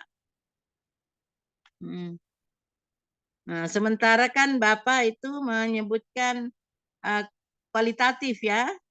Ya, kualitatif, tapi saya tidak melihat biasa kan kalau kualitatif itu interview, observasi, tapi saya tidak melihat ini. Saya cari-cari ini apa yang dia pakai atau tidak tahu. Ya. Bagaimana Pak Suron? Bu, baik, Bu. Nanti. Ya. Ya. Gimana Pak? Ya, nanti kami perbaiki, Bu. Bagaimana Ibu? Sudah selesai? Tambahan. Ya. Ya, kalau sudah selesai, ya, kita persilakan ke Pak Suron untuk menjawab. Tapi saya tanya dulu, Ibu Dr. Adlina, sudah selesai pertanyaannya? Saya sebenarnya masih ada, Prof, tapi ya sudahlah karena itu ada isyarat bahwa sudah sudah mau diselesaikan. Sebenarnya masih ada, tapi sudahlah, itu kan sudah ada signal itu. Ya, Itu tetap signal itu, Pak. tetap bisa Prof. disampaikan, Bu, di luar sidang ini. Kalau sesuatu Iya, memang iya. sangat Oke, iya. guna untuk Pak Suro. Baik Pak Suro, Iya. itu tadi masukan yang luar biasa dari Bu Dr. Alina. Ya, mudah-mudahan dicermati semua. Ya, itu memang layaknya ya sebagai seorang calon doktor itu tidak ya tidak terjadi hal-hal yang sekecil itu ya. Mungkin saja memang soal bahasa, soal kecil, tapi ini soal teknis yang sangat mengganggu dan mudah-mudahan itu diperbaiki sebelum nanti kalau masih ada ujian selanjutnya seperti itu ya, misalnya ujian promosi. Ya, tapi mungkin ada, walaupun sifatnya ini masukan banyak, tapi kalau ada hal yang perlu dikomentari, misalnya sinkronisasi Ya. antara research question dengan objektif, dan bagaimana, ya mungkin saya berikan waktu 1 menit pada Pak Suron, karena masih ada penanya yang terakhir. Suron, time is yours. Baik, baik Prof. Mengenai kesalahan penulisan ini yang tidak ilmiah, banyak kesalahannya, Bu ya. Itu mungkin karena dikejar-kejar waktu. Mungkin jadi saya luput dari perhatian itu, Bu. Baik, nanti akan kami perbaiki, kami edit mengenai tulisan yang tidak bagus itu dan tidak bersifat ilmiah. Mungkin itu tanggapan kami, Ibu. Terima kasih atas masukannya. Bukan tidak ilmiah. Sahib. Ya, bukan. Ya, bukan, maaf Pak ya, saya direspon. Bukan tidak ilmiah maksudnya Pak. Di dalam menulis karya tulis ilmiah, seyogyanya lah kita menulis dengan bahasa yang itu, yang teratur, yang runtut gitu. Ya, saya kira begitulah maksudnya, bahwa dalam menulis karya ilmiah kita harus menulis academic writing lah, seperti ya. Jadi menulis akademik seperti itu, sehingga hal-hal yang dipersoalkan itu tidak terjadi. Ya, saya kira itu sudah diminta komitmen Pak Suron untuk memperbaikinya, menulis ke arah academic writing. Ya, saya kira itu saja. Ya, baiklah, kita mengundang penanya yang terakhir, yang maha terpelajar, Ibu Dr. Herawati Abbas, MA. Time is yours, Bu. Ya. Dari tadi kita persilakan, tapi tertunda karena sesuatu yang teknis. Ya, silakan. Tim promotor, Prof. Nurjihad Saleh, Ibu Dr. Kamsina, Ibu Dr. Rini, para penguji, Prof. Saina mungkin sudah keluar. Ya, saya mau nilai itu dikirim ke Ibu Prasuri. Ya, Ibu Rini. Kemudian Prof. Atur Rahman, Ibu Harlina, dan juga staf fakultas yang ada di Zoom ini. Bismillahirrahmanirrahim. Assalamualaikum warahmatullahi wabarakatuh. Tentu saja pertama-tama yang ingin saya sampaikan adalah selamat kepada Pak Suhron atas ujian disertasi pada hari ini ya. Saya senang sekali juga karena melihat draft yang Pak Suhron kirim itu sudah jauh lebih bagus dibanding ketika seminar yang lalu. Namun ada beberapa hal barangkali yang ingin saya tanyakan sehubungan dengan apa yang sudah ditulis di dalam draft ini. Yang pertama, landasan teori yang Bapak masukkan itu diantaranya adalah strategi penerjemahan yang dikemukakan oleh Molina dan Albir. Kemudian Bapak juga masukkan Molina dan Albir itu kurang lebih 18-an strategi yang beliau propose ya. Kemudian Chester itu ada 2, strategi komprehensif dan strategi produksi. Kemudian Bapak juga memasukkan Venuti, foreignization dan domestication. Nah, saya lihat temuan dari hasil penelitian Pak Suron itu adalah menghasilkan ada 3 jenis penerjemahan, yaitu penerjemahan bebas, kemudian penerjemahan estetik puitik, lalu penerjemahan semantik. Nah, pertanyaan saya, 3 istilah yang Bapak masukkan ini itu merujuk ke strategi penerjemahan siapa? Kalau dia tidak merujuk ke landasan teori yang Bapak sampaikan, apakah ini 3 istilah ini ya itu adalah hasil temuan dari Pak Suron? Bisa apa namanya direspon dulu tentang ini Pak Suron?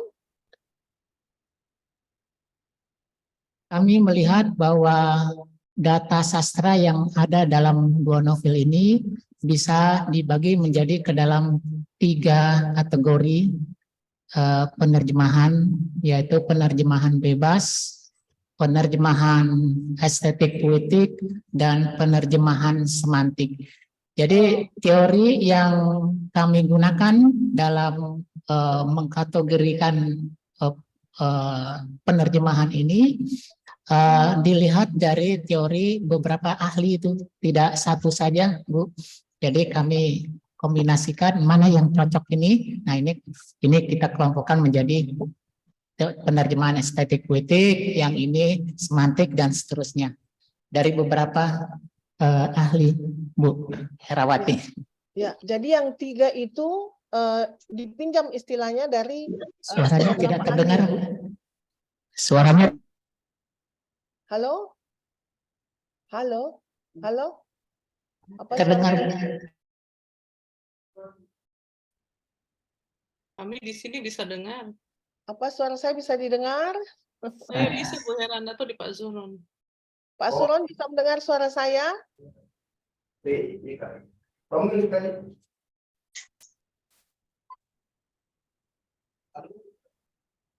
Pak Suron?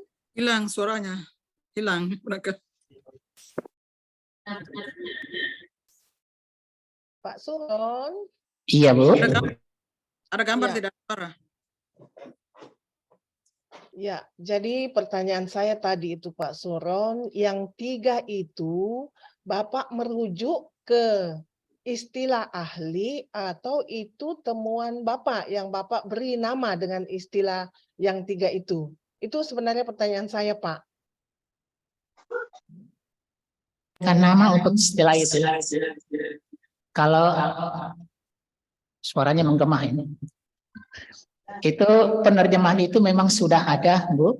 Jadi saya tidak memberikan nama untuk penerjemahan tersebut, karena itu memang sudah ada nama tersebut yang diberikan oleh beberapa pakar mengenai penerjemahan gitu. Oke. Kalau itu diberikan oleh pakar, semestinya ini masuk dalam landasan teori, Pak. Karena yang Bapak masukkan dalam landasan teori itu punyanya Chessman, Molina Albir, dan Venuti. Nah, itu yang saya harapkan sebenarnya Bapak hasil temukan di dalam penerjemahan budaya di dalam 2 novel ini. Jadi mungkin itu saran Pak Suronnya, tolong dimasukkan. Karena tiba-tiba kok dia muncul, padahal di dalam landasan teori tidak ada disebutkan. Bisa dimengerti Pak Suron sebelumnya? Ya, baik, baik. Kemudian yang kedua itu adalah menyangkut peran penerjemah. Saya lihat di sini tidak banyak diceritakan tentang penerjemah, padahal penerjemah itulah sebenarnya pelaku utama di dalam menghasilkan hasil terjemahan, khususnya yang menyangkut atau nuansa yang bernuansa budaya tersebut. Nah, mestinya juga ada disebutkan latar belakang siapa ini, Max Lane dengan Rene Laislov ini, karena bagaimanapun, excuse me, pemahaman mereka tentang budaya kedua bahasa Indonesia dan Inggris itu mereka harus kuasai, ya. Nah, ini saya lihat tidak ada disinggung mengenai itu. Mereka yang punya pekerjaan ini, Pak, kita yang sibuk mengomentari, dia yang menghasilkan pekerjaan ini dan sudah dipublikasikan, ya. Itu. Jadi itu hanya komentar saja. Kemudian yang ketiga, nah karena Bapak menyinggung tentang computer assisted translator tools di dalam draft ini, saya ingin meminta tanggapan Pak Suhron. Bagaimana tanggapan Bapak terhadap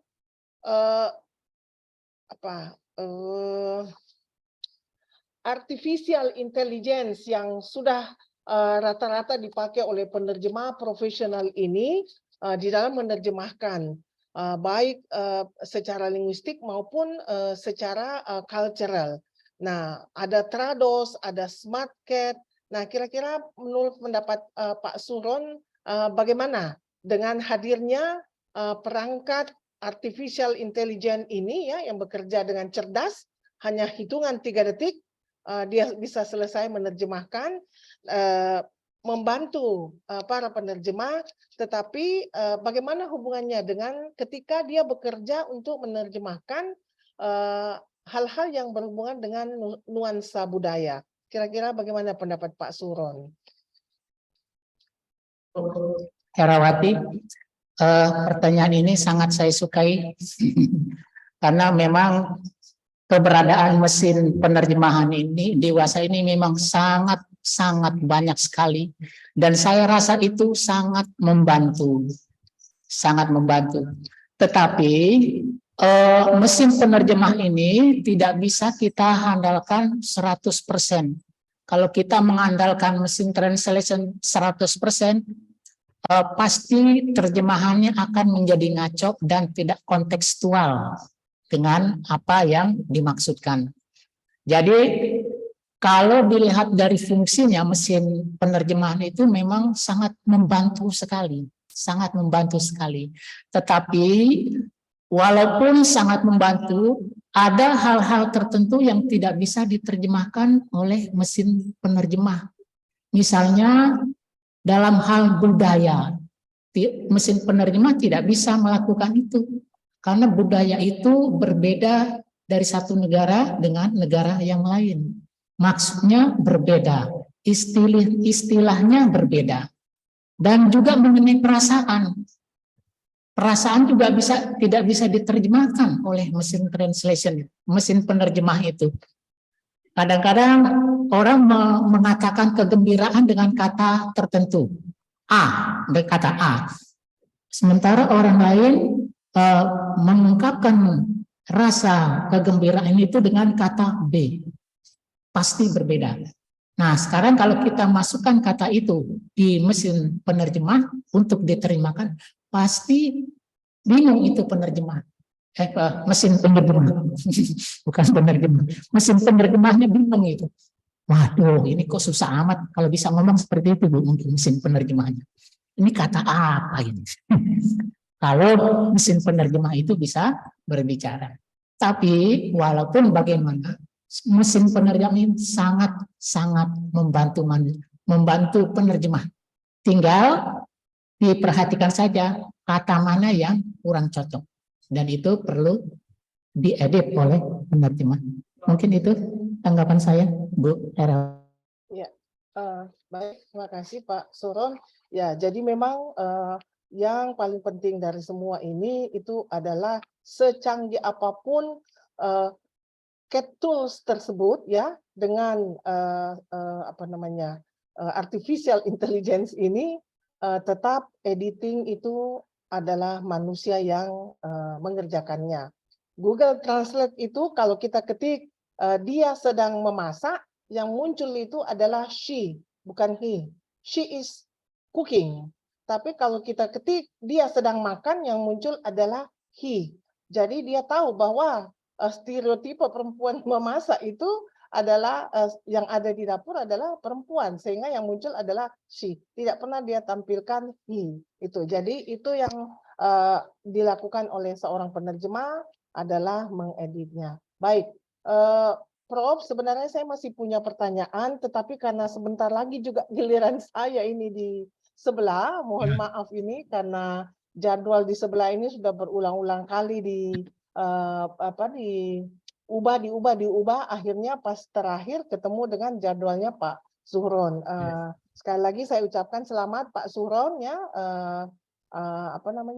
atas ujian pada hari ini. Semoga semuanya berjalan lancar. Demikian Prof.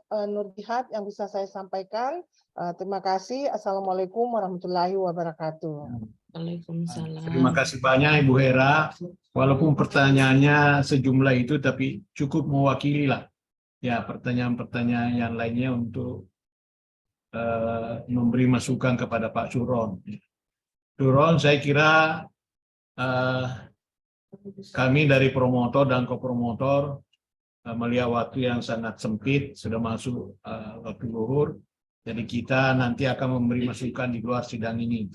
Nah, jadi saya persilakan kepada Ibu Prasuri Kuswarini untuk mengumpulkan nilai, kemudian diproses dan kita umumkan sebelum sidang ditutup.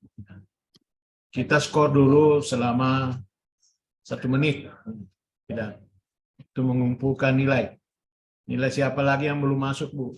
Ibu Lina. Halo Ibu Lina. Sudah semua, Prof. Sekarang saya mau hitung. Ya silakan Bu, silakan. Silakan, itu nanti kita masuk diumumkan. Iya, sebentar. Apalah, kalau Pak Suhron mau ke kamar kecil karena lama tegang, boleh silakan. Ya. Tal, Bang. Ada talmak itu.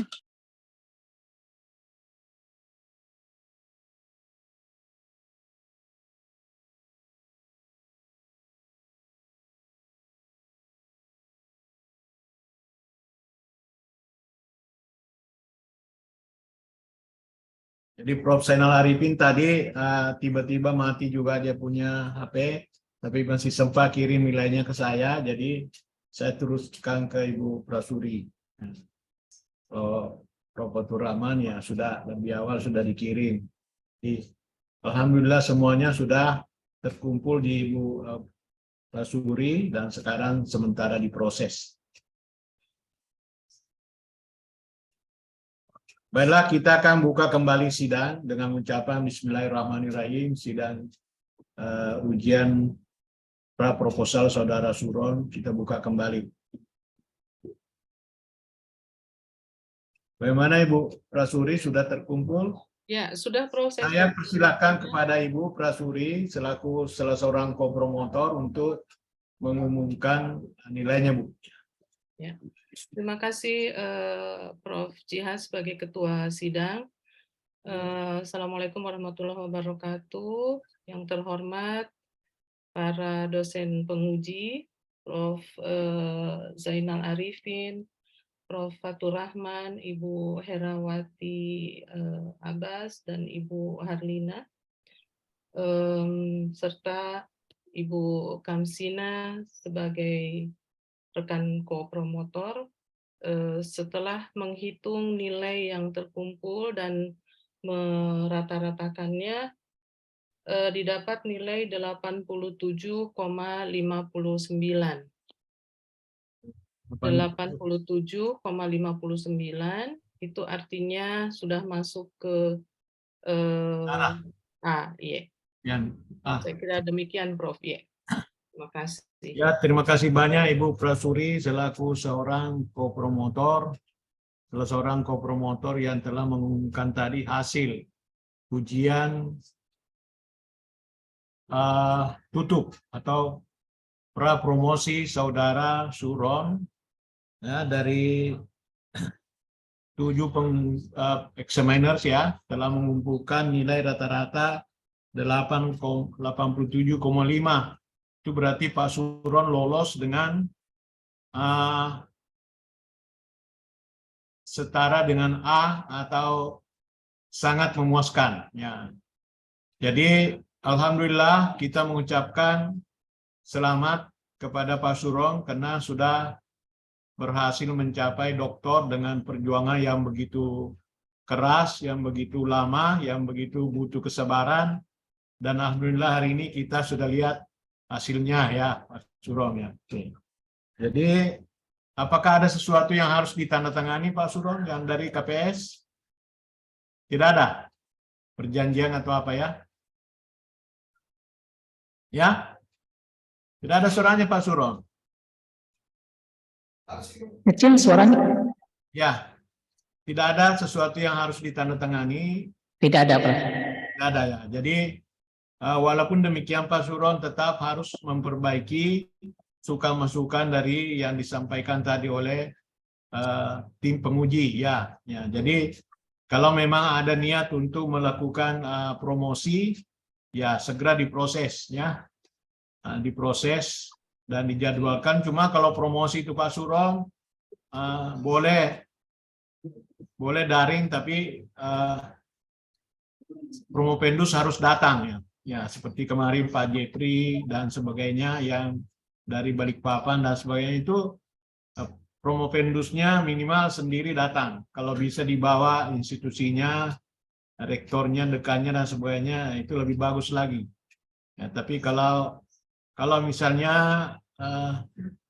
hanya Pak Suro yang mau datang itu boleh juga ya, tapi tetap ada promosi. Jadi kalau tidak melakukan promosi juga melapor bahwa inilah ujian yang terakhir. Tapi kalau Pak Suron punya niat untuk mengikuti ujian promosi, berarti bukan ini yang terakhir. Saya kira itu yang kita sampaikan. Tapi pada akhirnya kita mengucapkan selamat kepada Pak Suron ya. Dan mulai saat ini sudah bisa menggunakan title doktor ya, linguistik, bidang linguistik. Kami mengucapkan terima kasih banyak kepada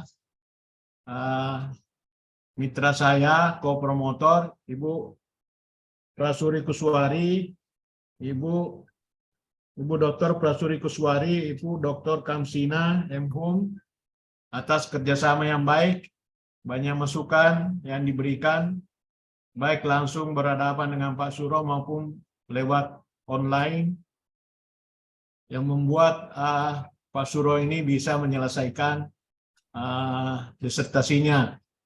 Terima kasih juga kami ucapkan kepada Prof. Fatur Rahman yang banyak care mengenai Pak Suro ya, yang selalu menanyakan bagaimana Pak Suro ini. Ya, saya hubungi lagi.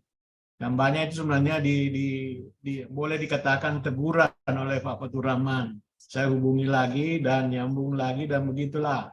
Memang dulu banyak terkendala oleh masalah COVID ya, dan kelihatannya Pak Suro ini takut sekali ke Sulsel karena masalah COVID, dan begitu kami memberi jaminan bahwa COVID di Makassar sudah pergi, datanglah ke sini ya, menyelesaikan semuanya, dan itu sudah bisa bergerak dan maju, dan akhirnya hari ini sudah bisa menyelesaikan dan tutup ya. Jadi kita bersyukur kepada Allah Subhanahu wa taala karena dua-dua kita ini di tengah ya, kita diberi berkah rahmat sehingga kita semua bisa berkarya seperti ini.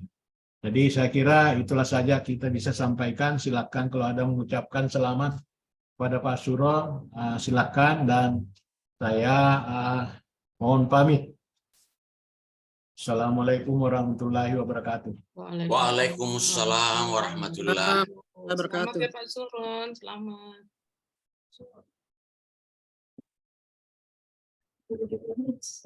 Bapak Prof. Fatur Rahman ada kata-kata apalah? Kata-kata menyenangkan kepada Pak Suro. Ya. Terima kasih Profesor. Assalamualaikum warahmatullahi wabarakatuh. Ini kesempatan kedua saya diberi kesempatan berbicara dalam kaitannya dengan ujian doktoral Saudara Suron yang baru saja lewat, dan orang yang pertama menyebut nama Dr. Suron adalah Prof. Nur Jihad. Itu artinya Prof. Nur Jihad secara tidak langsung menyatakan kegembiraannya. Saya tidak bisa membayangkan bagaimana Prof. Nur Jihad bersama timnya memikirkan terus-menerus bagaimana Suron. Karena Suron ini adalah rangkaian dari satu gerbong dari Universitas Nasional Jakarta. Dan meskipun Suron ini, Dr. Suron sedikit tertinggal, tapi ketertinggalan ini hanya beberapa bulan, hanya terkendala mengenai soal teknis administrasi.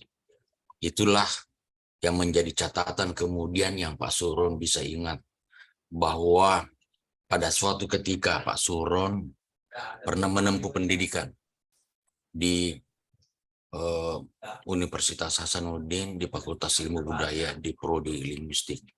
Sekedar mengingatkan kembali bahwa Pak Suron orang pertama yang harus bangga dengan hasil studi Anda adalah Anda sendiri. Anda berstudi di prodi ini tidak salah tempat. Prodi ini adalah prodi unggul dan prodi ini merupakan prodi linguistik yang tertua di Indonesia. Artinya apa? Prodi ini telah melewati masa-masa sulit, masa keemasan, masa luar biasa, dan melahirkan sudah sejumlah orang yang kini sudah tersebar di seluruh Indonesia. Saudara Suron mewakili teman-teman penguji, pembimbing, juga penguji eksternal, termasuk pimpinan fakultas, pimpinan prodi, mengucapkan selamat kepada saudara. Kami berharap FIB Prodi Linguistik adalah alma mater Anda, ibu menyusui Anda. Maka ada satu hal yang tidak boleh Anda lakukan adalah jangan pernah melupakan tempat ini. Jika Anda punya waktu, jika Anda punya kesempatan, berkunjunglah ke prodi ini kembali untuk melihat bahwa inilah tempat yang menempa Anda sehingga Anda menjadi doktor. Mungkin ilmu Anda sekarang ini belum seberapa dibandingkan lautan luas yang Anda akan tuju, tetapi yakinlah kasih sayang alma mater Anda kepada Anda itu akan berterusan, dan harapan alma mater ini juga kepada Anda adalah berterusan. Tengoklah fakultas ini, barangkali suatu saat Anda akan masih bertemu dengan Prof. Nur Jihad yang secara sunnatullah pasti semakin tua. Kalau Ibu Prasuri mungkin semakin cantik dengan Ibu Kamsina, termasuk dengan Ibu Hera dan yang lain. Tapi jangan heran kalau suatu waktu Anda datang, mungkin kami sudah pensiun, jadi kami sedang duduk melihat keadaan. Tetapi tunjukkanlah bahwa itu adalah kecintaan Anda. Anda sekarang ini menjadi alumni dan menjadi promotor penting kepada siapapun yang bertanya tentang FIB dan Prodi Linguistik. Saya ingin menutup kesempatan ini dengan meminjam satu pepatah. Pak Suron, kalau ada jarum patah, jangan simpan di dalam laci. Kalau selama ini terjadi tutur kata yang salah, jangan simpan di dalam hati. Inilah proses pendidikan yang baru saja lewat. Terima kasih kepada semua. Saya terima kasih terkhusus kepada Prof. Nur Jihad. Saya seperti teruja dan terharu diberi kesempatan seperti ini. Sesungguhnya di Pak Suron ini kedudukan saya adalah sebagai penguji. Kalaupun kemudian tadi dipandang saya memiliki perhatian besar, itu tak lain karena kecintaan saya kepada prodi ini, kecintaan saya kepada UNAS, dan kecintaan saya kepada kerjasama UNAS dengan FIB. Terima kasih kepada pimpinan UNAS, pimpinan Fakultas Bahasa dan Sastra, rekan-rekan alumni yang ada di sana mungkin sedang mendengarkan ini, atau mungkin satu hari mendengarkan rekaman ini.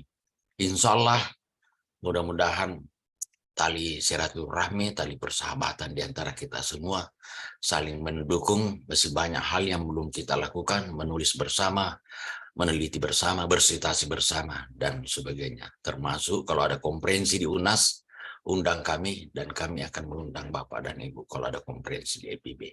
Hubungan FIB UNAS dengan PBS UNAS tidak boleh putus dengan alasan apapun. sekali kita sekali layar terkembang, kata orang Makassar, pantang bidu surut pantai. Demikian, Assalamualaikum warahmatullahi wabarakatuh. Waalaikumsalam.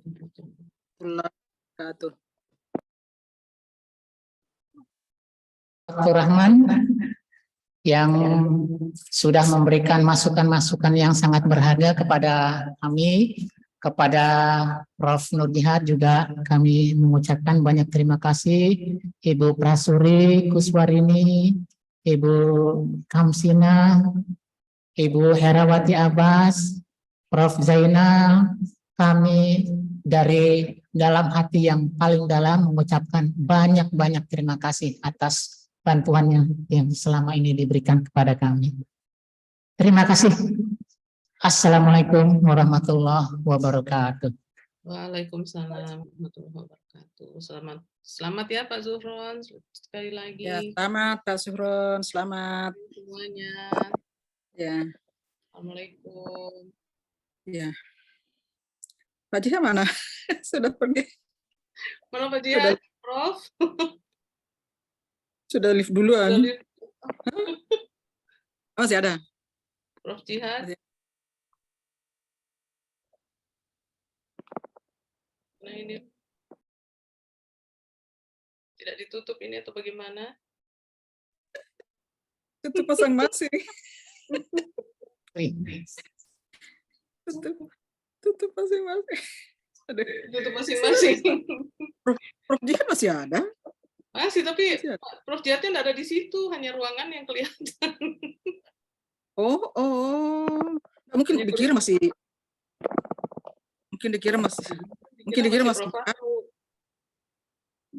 Iya. Jadi bagaimana ini lift masing-masing? Lucu. Dari awal ini zoom-nya ada aneh. Atau kita anu saja, di Pak Zuhron kita pamit ini ya, kayaknya Prof Jihad nggak tahu kemana ini. Bagaimana? Apa kita sudah pamit masing-masing ya, sendiri-sendiri. Masing-masing. Apa Zuhron bisa foto anu dulu? Tapi tidak. Kenapa, Bu Kamsina? Foto bersama. Zoom. Foto bersama. Iya, di Zoom. Tapi nggak ada Prof Jihad. Bersama. Iya. Cuman komentarnya Oke.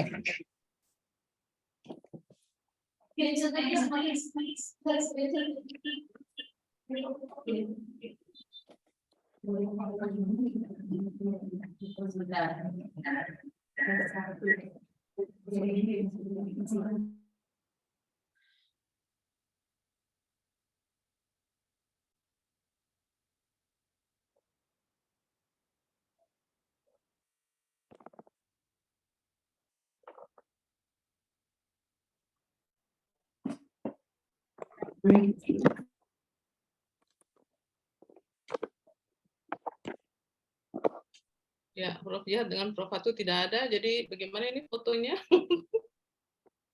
kurang lengkap. Kurang lengkap.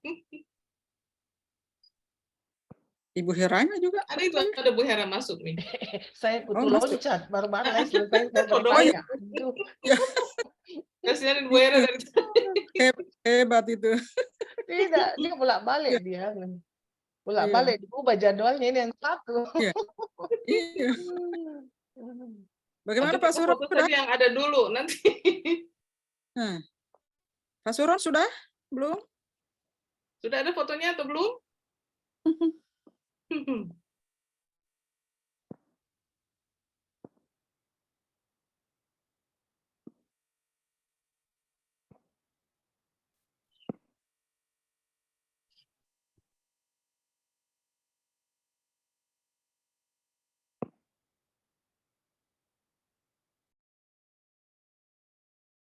Nah, ini ada nih Prof Fatu. Tinggal tunggu Prof Jihad. Pak Zuhronnya lagi yang pergi. Dia tutup malah.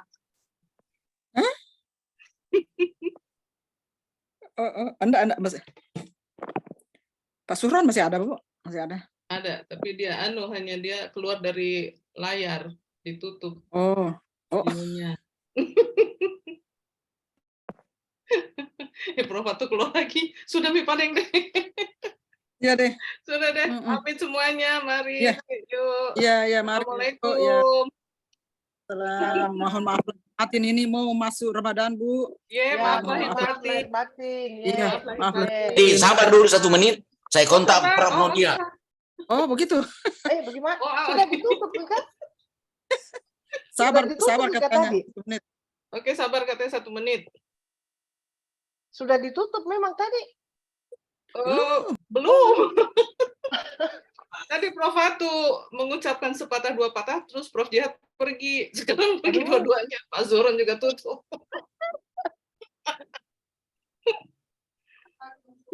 Ada boleh nah, enggak ada deh.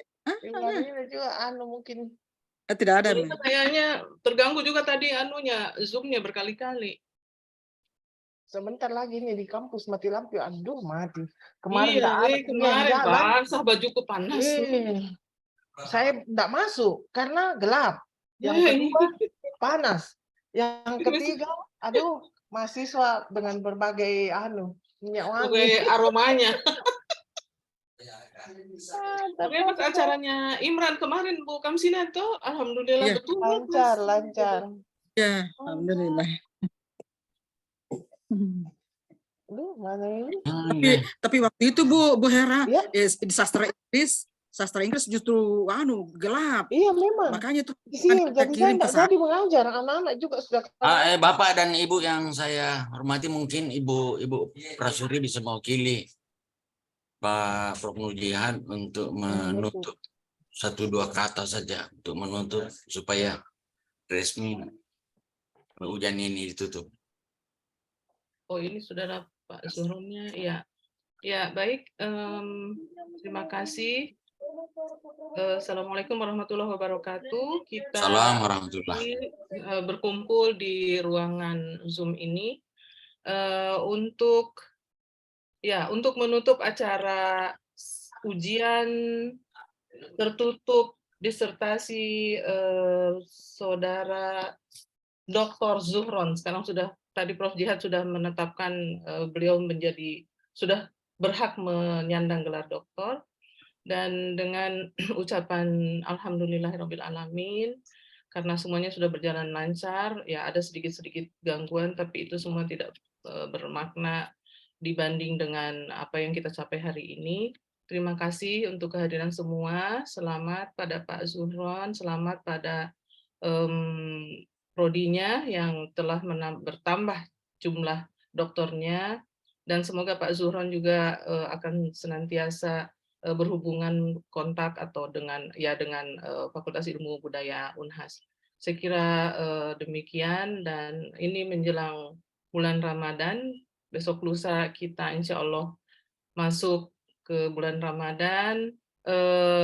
Saya sebagai pribadi dan teman-teman semua juga menyampaikan maaf lahir batin. Semoga kita semua dapat melalui bulan Ramadan ini dengan penuh berkah dan penuh ampunan dari Allah Subhanahu wa Ta'ala. Saya kira demikian saja. Amin. Ya, terima kasih untuk semuanya.